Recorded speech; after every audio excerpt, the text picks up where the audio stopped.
Silence for a minute.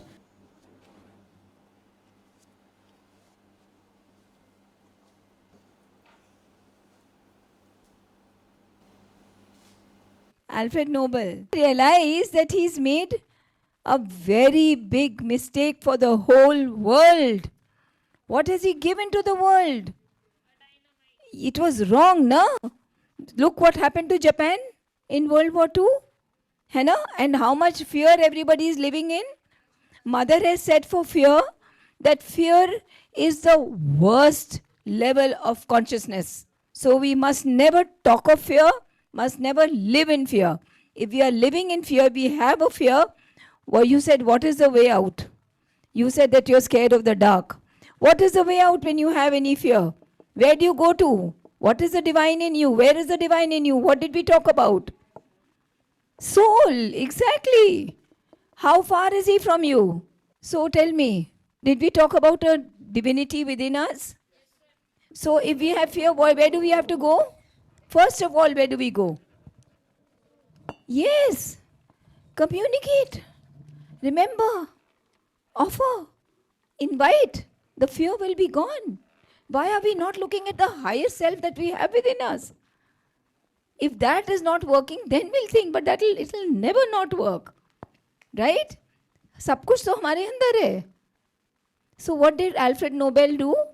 He realized that he's made a mistake, and he was noble enough to admit it, and he started the Nobel Peace Prize. Right? Why did he start it? Because he was feeling bad कि मैंने ये क्या किया. Understood? Now another thing that we talk about strength, intensity and swiftness. Now suppose we are passing in the road in our car and we see that there's been an accident. अब everybody is scared. Accident हुआ है, हम कैसे help करें? अगर हम उसको ले जाएंगे हॉस्पिटल तो police will first of all come to me and बेमतलब के चक्कर लगेंगे पुलिस स्टेशन के, मैं तो नहीं करूँगा, है ना? बट अगर आपके अंदर करेज है and intensity है to help, what will you do? You will immediately, it doesn't matter. Swiftness, it doesn't matter what will happen. अभी तो उस बच्चे की जान बचानी है या अभी तो उस आदमी की जान बचानी है, बाद में देखेंगे क्या होगा. Pick him up in our car, take him to the hospital, आगे देखा जाएगा. That's called intensity. An intensity of a courageous person. Right? Mother will look at it, my soul will look at what will happen to me. I have to first do the right thing. That is courage, right? Intensity, swiftness. Yes, to be straightforward. Yes, because you had the strength to not worry about what's going to happen to me. You had the strength that first I have to look at the person who's hurt. I have to help him out. That is strength. This is the way we have to encourage. We have to grow strength inside us, right? Any one of you have a good story on strength?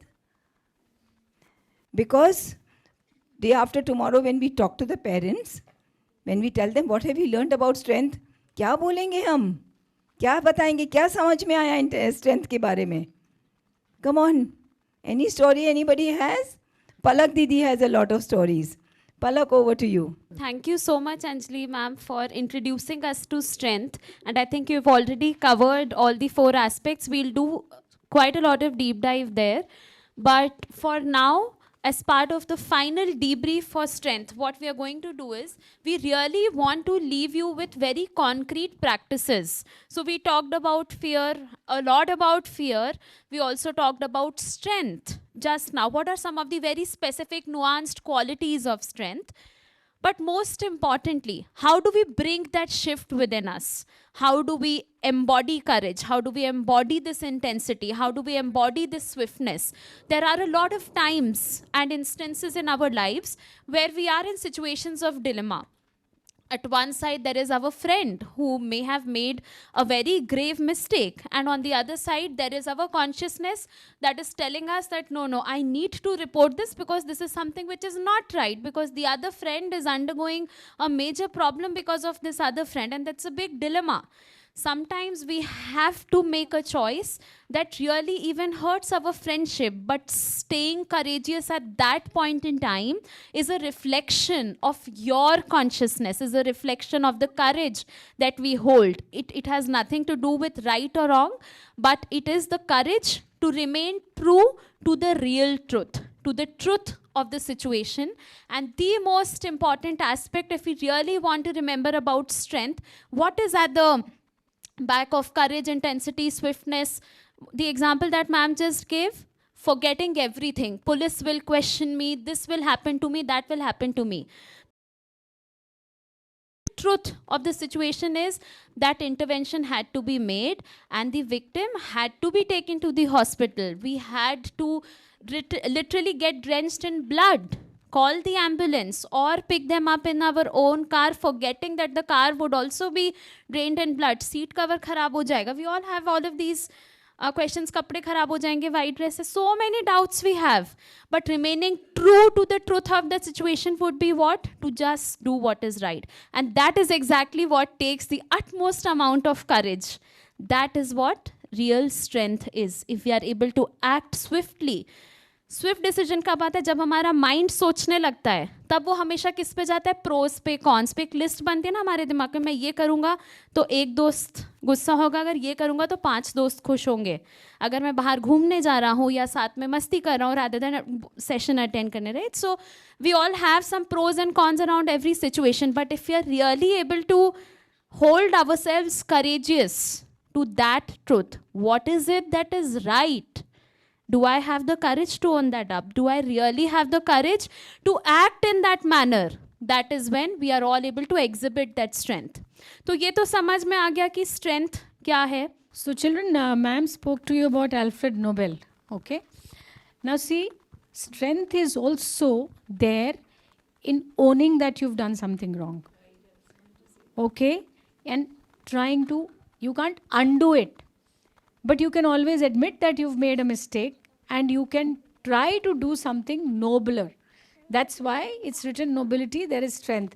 So Alfred Nobel did not want people to know him as the merchant of death. He discovered dynamite. He did not have this intention that it should be used for destruction.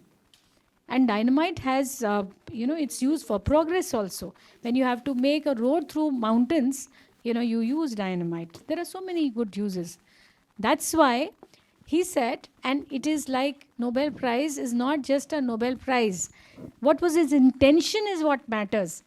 Because he felt he had made a mistake, he repented over it, and then he said that this prize will be instituted and it will be given to those who do something in physics to raise the consciousness of, yes. Similarly, Nobel Peace Prize, Nobel Prize in Literature, Nobel Prize in Chemistry, and more were added later. And he said, in his will, this was said, that his whole estate, the prize will be funded by his estate. There is an Alfred Nobel estate, all his property, that and its money is used to give this prize. And so much more was added to it. Now see, he made a mistake, but that's how you grow your psychic being to reach closer and closer to the truth of your soul, what Palak ma'am is saying. So there is courage in admitting that something wrong has happened. Now I just want to ask you people one question, because we need to apply it to our life. These days, what is your biggest challenge because of which you are not able to manage your time well? Let's be honest. Any one of you? Education system. Any other answer? Yes. Distractions. What kind of distractions? Like phone and TV. Like phone and TV. How many of you believe what he's saying? Do you consider him to be courageous? Yes. In front of Very so good. many Excellent. of us, he has said this. So it's his courage which has made him say this. Now, the vital being is not helping you. I mean, you are not growing your vital being to overcome this problem. Okay. Now, the other thing is that when you go on social media, how many of you get worried about the comments that you are reading over there? How many of you are troubled by that? Huh? You are troubled by it? I'm not troubled by it. You are troubled by it? Now, if you are troubled by it, then are you strong or weak? Weak. Do you want to be strong or weak? You believe in strength? Okay. I told you the story of Alfred Nobel. Now you have to decide whether social media influencers should influence you or something else should influence you. Something else which brings you, yes, Like the books, like the books. divine power Yes. of soul, inner soul. Ma'am, I like sports. That encourages me. Yes, ma'am. That gives you courage. Can you tell me the name of any sportsman who influences you? Sports person? Anybody? Ma'am, a footballer. A footballer. Can you tell me his name? Ronaldinho Nazario. Okay. All right. Have you ever read how much time he has spent in reaching that stage? How much effort? So read about him. He should be your influencer. Okay? You all have to decide who should be your influencer, who can bring you closer and closer to your reality, your soul. Okay? And be absolutely fearless. You know that book called Outliers? Anybody here has read? Any teacher? Anybody? Outliers? You've read? You've heard about it. Read it. In that, Malcolm Gladwell says very clearly, if you want to reach a great position in anything, whether it's football or anything, maybe an instrument or singing or anything, you have to give it 10,000 hours. Now it takes courage to drop all the cell phone, drop this, drop that. It takes courage that I am focused, that I'm going to do something in this field. And then start doing your math. At age 20 or at age 25, I want to be great in football. So how many hours do I put in every day to get those 10,000 hours by the time I'm 20? That will take courage. So we recently did our leadership summit. Anybody knows here who was Virendra Sehwag's coach when he was just beginning IPL? Anyone? Very famous coach. Yeah. So, what is Virendra Sehwag famous for? Like one of his biggest achievement. I think all the 90s kids, at least Neil, Rahul and I, for us it was one of the biggest things. Yes? Scoring a 300. Very quickly what the story is. So Virendra Sehwag had a very specific habit. He used to get out on all the bouncers. And the whole entire cricket community was aware of this, especially the Australians, New Zealand cricketers. They were all aware of this. But he was, for India, he was one of the biggest batsmen. He was somebody who was just a hitter. He was most likely the opener or was third in line, which is why it was very critical for him not to get out, especially on low scores. And eventually what began to happen was that the bowlers know कि इनको अगर हम bouncer मारेंगे तो पक्का एक दो balls में तो out हो ही जाएंगे. So it was a weakness. Everybody knew about it, but he being him, he was very good. So what his coach did was, he purposely specifically gave him bouncers. So net में practice होती है सारे cricketers की. We all know, we see like all the BTS videos etc. on Instagram and on YouTube and on newspapers. So during the practice sessions, this particular coach, he specifically gave him bouncers, and there was just one instruction. I will give you bouncers. Your body needs to learn not to raise your bat. 50 times in a day, 100 times in the day, 200 times in the day, 500 times in the day. It went on for 2 to 3 weeks, and at least one time or 5 times in the day, Virendra Sehwag used to still lift the bat and hit. This was all that they did for 3 whole weeks. For 3 whole weeks, he only received bouncers throughout the day.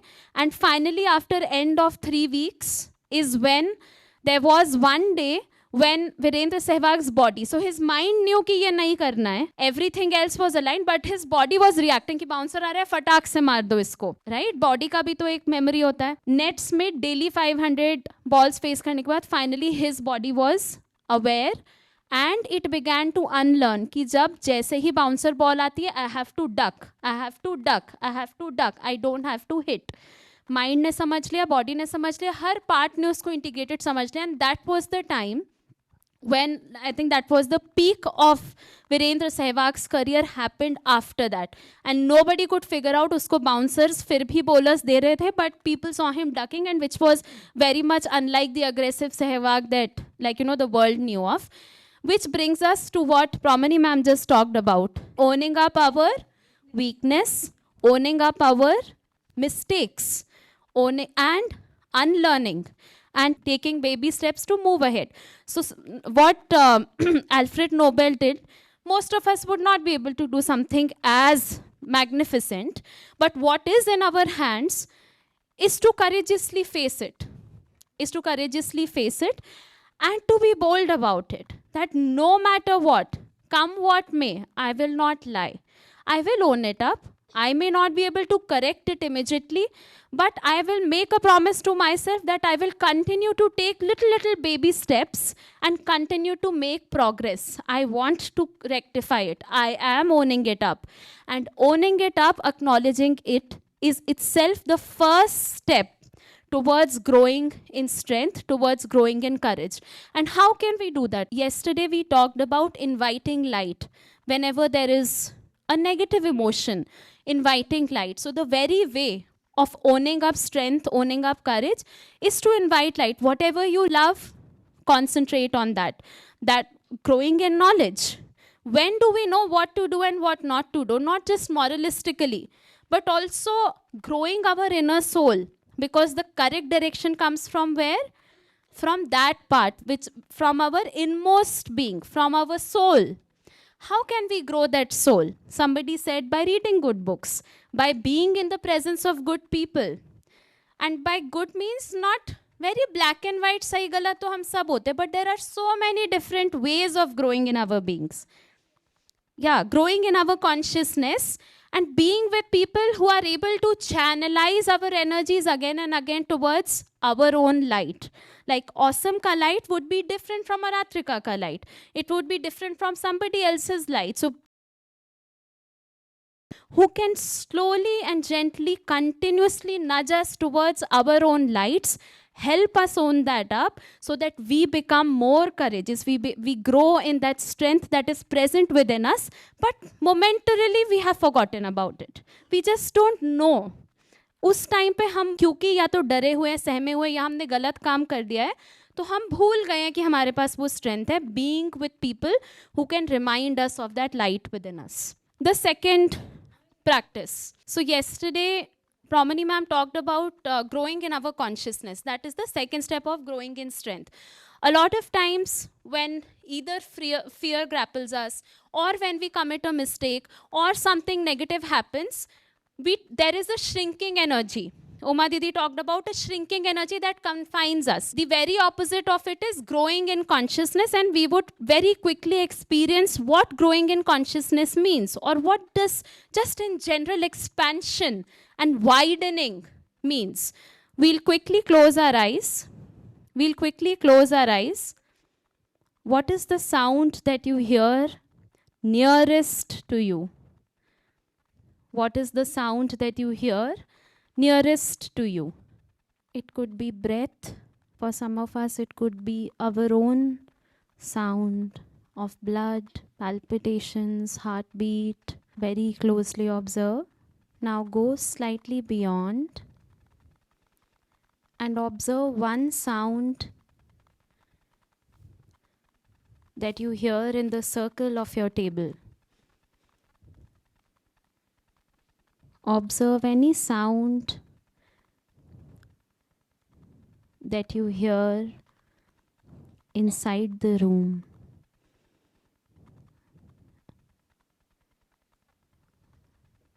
The farthest sound that you hear in the room. And if you concentrate further, see if you could hear a sound outside the room as well.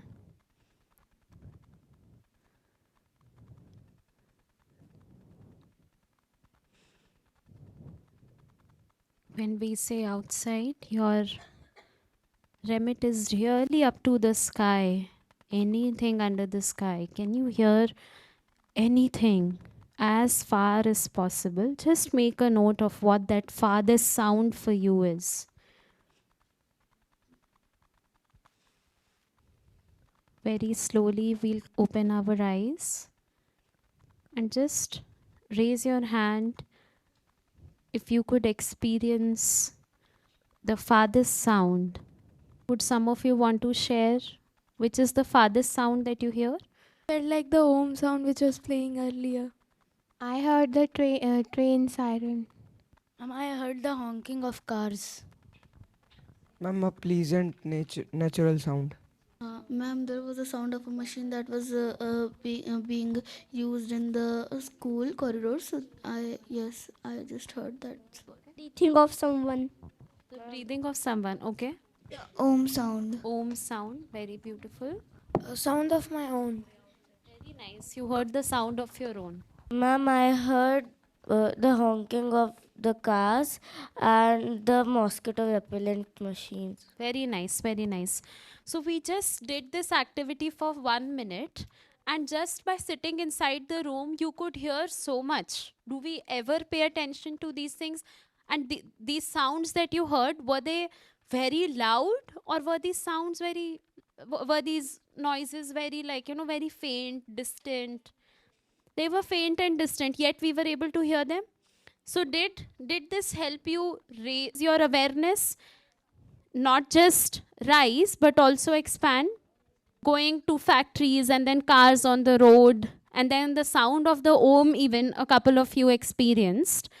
If this can happen just by being in this little body, like this 4 or 5 feet body that we have, what can happen if we really are able to look at ourselves like the sky, or like the ocean, or like the big sun, or like Jupiter? We read yesterday in the poem Who, that it is the same divine who makes Jupiter, which is the biggest planet, as well as a very beautiful curl in our hair.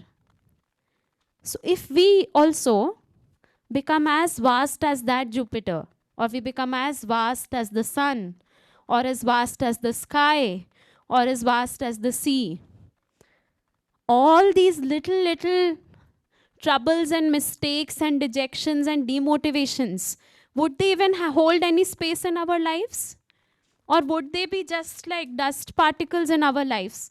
हो रहा है, side में हो रहा है, but everything else, we are so vast that we derive our strength from these vast things around us. Because then we are no more limited in just this body. We are much bigger. We are much vaster than that.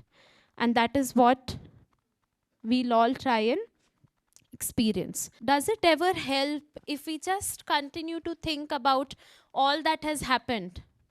Has it ever helped? We all are overthinkers, no? Most 90% of us raised our hands yesterday in the journaling session when we said who all are overthinkers. 90% of us had our hands raised. How has overthinking helped us? Anyone? Has it ever helped course correct? Ma'am, sometimes it helps because by overthinking, sometimes we don't make the previous mistakes that we have made. I am awesome. By overthinking, we get the positive outcomes which shall happen. By overthinking the things that are not going to happen, we will prepare for that also. And if in the future they come, so we are prepared for that. We can see the worst case scenario that can happen. Now, everybody who was very positive about overthinking, I would really like to urge you to just reflect on this.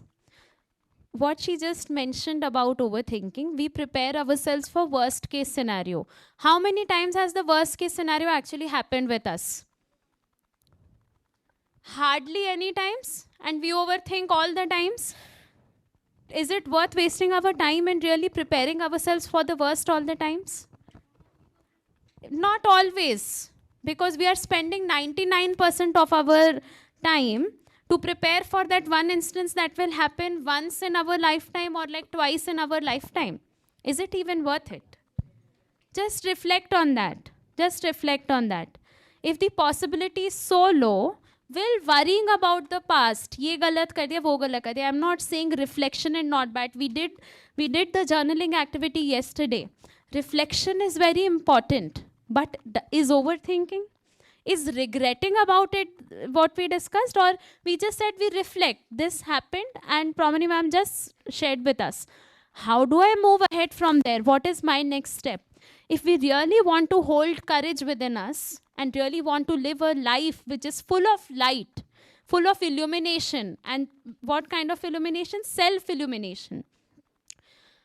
That can only happen when we are only looking at what is ahead. How can I move forward? What will really push me forward? How can I grow from here?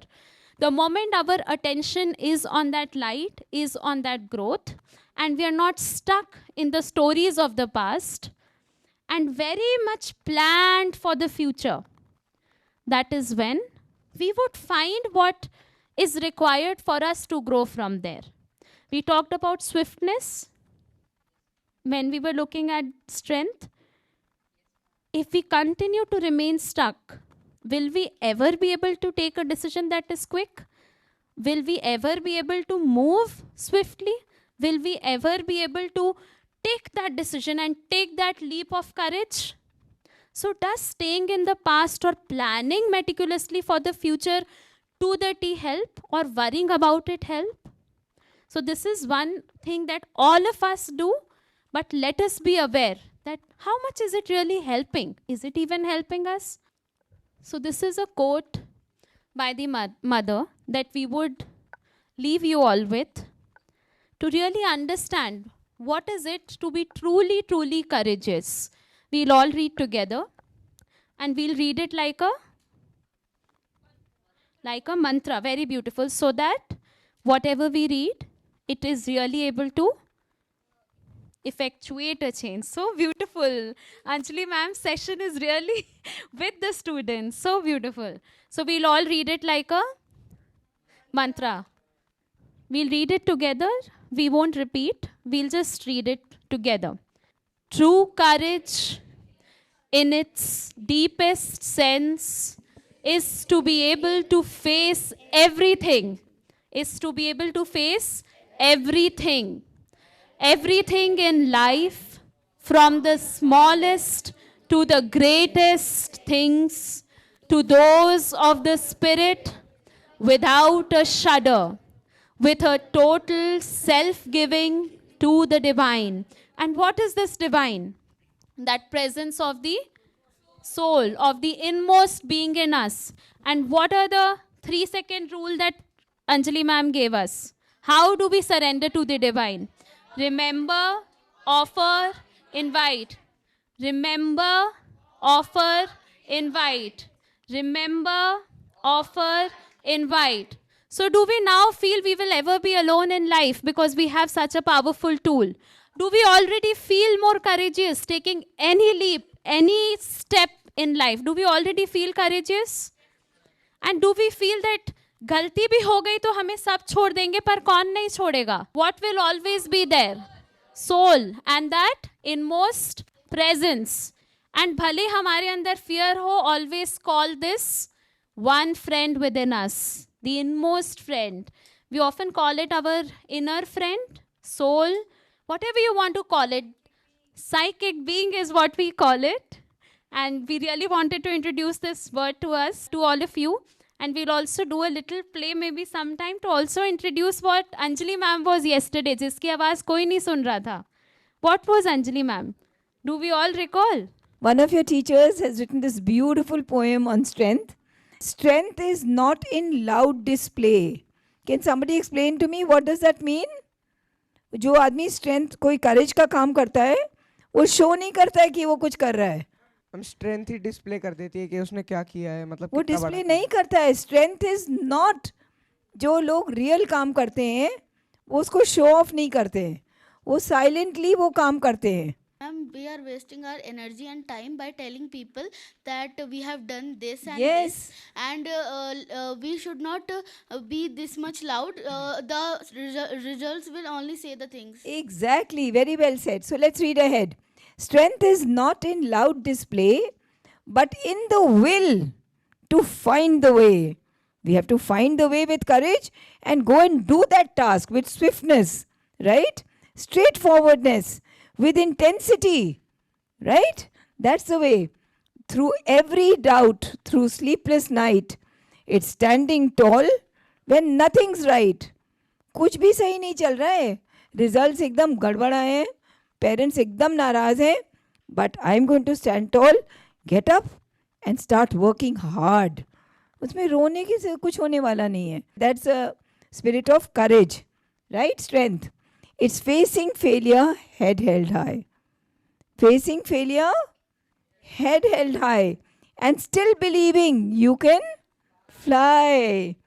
It's rising up when grades fall low and learning more than numbers show. It's in the try when quitting calls. अभी जो problem आ रहा है उसमें लगता है quit कर जाए तो बेटर है. I am not getting it, so I am just going to quit. No, it's in the try when quitting calls. It's getting up from every fall. Have you heard about that dancer, Sudha Chandran? So she had a road accident and she lost both her legs and she was really dejected. And then she had those artificial limbs, and she became a famous dancer after that. She said, "Ye kya hai?" So what? So what does this say? It's in the try when quitting calls, in getting up from every fall. A quiet flame, a steady beat. Where's the flame? Where's the flame? The psychic being inside. A quiet flame, a steady beat that keeps you walking, sure and sweet. वही flame तुमको आगे आगे आगे चलाएगा. So strength, dear student, is not just might, but choosing hope in every fight. It's built in silence, grown through pain. The unseen power you always gain. Nobody's reading it, you're just listening to it with closed eyes. Oh, strength, a mighty passion are you, shattering every limit and obstacle. Terrible is your face to weakness, oh strength. Ruthless to negativity your mood. You deal roughly with all in man that is unwilling, ignorant and obscure. O strength, you smite awake at once if need be, the untimely slumberer and the loiterer. Your anger is dreadful to the hostile, and painful your pressure to the timid. You are loved by the strong and the noble, for you expel what is impure in them. The aspiration that mounts in flame are your motions. Your spirit is tameless. O strength, your vision and will are like the flight of an eagle. Your feet are rapid in ascent. These are words of Sri Aurobindo in his little booklet called The Mother. These words, we've abridged the words from his main chapter. And this is which mother? Mahakali. Silence for a minute.